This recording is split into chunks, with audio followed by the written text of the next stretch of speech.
ખેડૂતોમાં ખરીફ વાવેતરને લઈને ઉત્સાહ જોવા મળી રહ્યો છે. ચોમાસામાં અત્યાર સુધીમાં જિલ્લામાં સરેરાશ 14 ઇંચ જેટલો વરસાદ નોંધાયો છે, જેના પગલે ખેડૂતો ખેતીકામમાં જોતરાયા છે. વર્ષ 2026માં અત્યાર સુધીમાં સાબરકાંઠા જિલ્લામાં કુલ 1,92,233 હેક્ટર વિસ્તારમાં ખરીફ પાકનું વાવેતર થયું, જેમાં સૌથી વધુ 81,585 હેક્ટરમાં મગફળીનું વાવેતર થયું, જ્યારે 52,701 હેક્ટરમાં કપાસનું વાવેતર કરાયું. આ ઉપરાંત 18,080 હેક્ટરમાં સોયાબીન, 11,028 હેક્ટરમાં શાકભાજી, 8,142 હેક્ટરમાં ઘાસચારો અને 6,574 હેક્ટરમાં પિયત ડાંગરનું વાવેતર થયું છે, જ્યારે 5,252 હેક્ટરમાં મકાઈ, 3,348 હેક્ટરમાં દિવેલા, 3,259 હેક્ટરમાં અડદ અને 871 હેક્ટરમાં તુવેરનું વાવેતર થયું છે. સારા વરસાદને કારણે ખરીફ વાવેતરને વેગ મળ્યો છે, ત્યારે સારા વાવેતર સાથે આ વર્ષે પાકનું ઉત્પાદન પણ સારું રહે તેવી ખેડૂતોને આશા છે. થરાદમાં રબારી સમાજે પૂરું પાડ્યું શિક્ષણ, સંગઠન અને સામાજિક વિકાસનું ઉદાહરણ. થરાદમાં રબારી સમાજમાં શિક્ષણ, સંગઠન અને સામાજિક વિકાસનો અનોખો સમન્વય જોવા મળ્યો. ગોપાલક એજ્યુકેશન સેવા ટ્રસ્ટે નવનિર્મિત હોસ્ટેલનું લોકાર્પણ કર્યું અને સમાજના તેજસ્વી વિદ્યાર્થીઓને પ્રોત્સાહિત કરવા સન્માન સમારોહ પણ યોજ્યો. કાર્યક્રમમાં વડવાળા ધામ દુધરેજના મહંત કનીરામ બાપુ ખાસ ઉપસ્થિત રહ્યા. સાથે ધારાસભ્ય માવજી દેસાઈ, પૂર્વ ધારાસભ્ય ગોવા દેસાઈ અને રબારી સમાજના અગ્રણી ઠાકરજી રબારીએ પણ હાજરી આપી. કાર્યક્રમનું મુખ્ય આકર્ષણ ધારાસભ્ય માવજી દેસાઈની મહત્વની જાહેરાત રહી. માવજી દેસાઈએ આગામી ડિસેમ્બર મહિનામાં ડીસા ખાતે રબારી સમાજની ભવ્ય બિઝનેસ સમિટ યોજવાની જાહેરાત કરી. બિઝનેસ સમિટમાં માધ્યમથી સમાજના યુવાનો વેપાર અને ઉદ્યોગ ક્ષેત્રે આગળ વધવા માટે માર્ગદર્શન, નવી તક અને રોજગારના અવસર ઉપલબ્ધ કરાવવાનો પ્રયાસ કર્યો છે. આમ આ કાર્યક્રમમાં શિક્ષણ સાથે હવે વેપાર અને ઉદ્યોગ ક્ષેત્રે પણ સમાજના યુવાનોને આગળ લાવવાની દિશામાં મહત્વનું પગલું ભરાયું છે.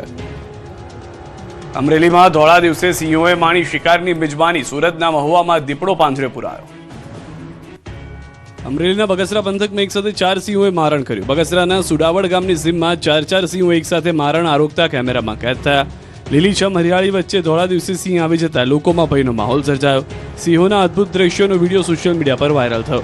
સાથે જ રહેણાંક વિસ્તારમાંથી સિંહને ખસેડવાની પણ માંગ ઉઠી છે. આ તરફ સુરતના મહુવા તાલુકામાં દીપડો પાંજરે પુરાતા ગ્રામજનોએ રાહતનો શ્વાસ લીધો.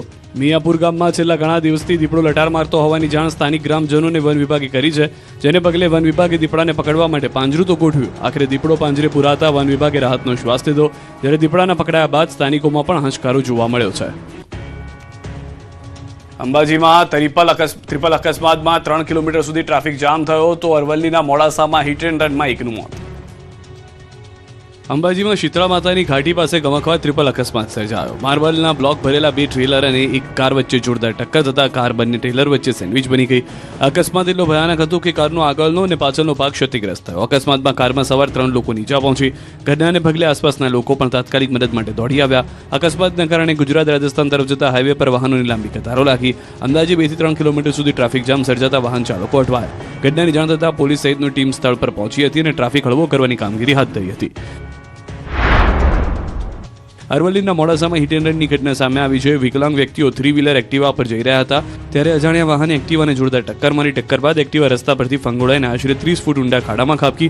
અકસ્માતમાં પાછળ બેઠેલા ઉમેશ તરારનું ઘટના સ્થળે મોત થયું, જ્યારે એક્ટિવા ચાલકની ઈજા પહોંચતા તાત્કાલિક સારવાર માટે હોસ્પિટલ ખસેડવામાં આવ્યો. અકસ્માત સર્જાયા બાદ અજાણ્યો વાહન ચાલક ઘટના સ્થળેથી ફરાર થઈ ગયો હતો.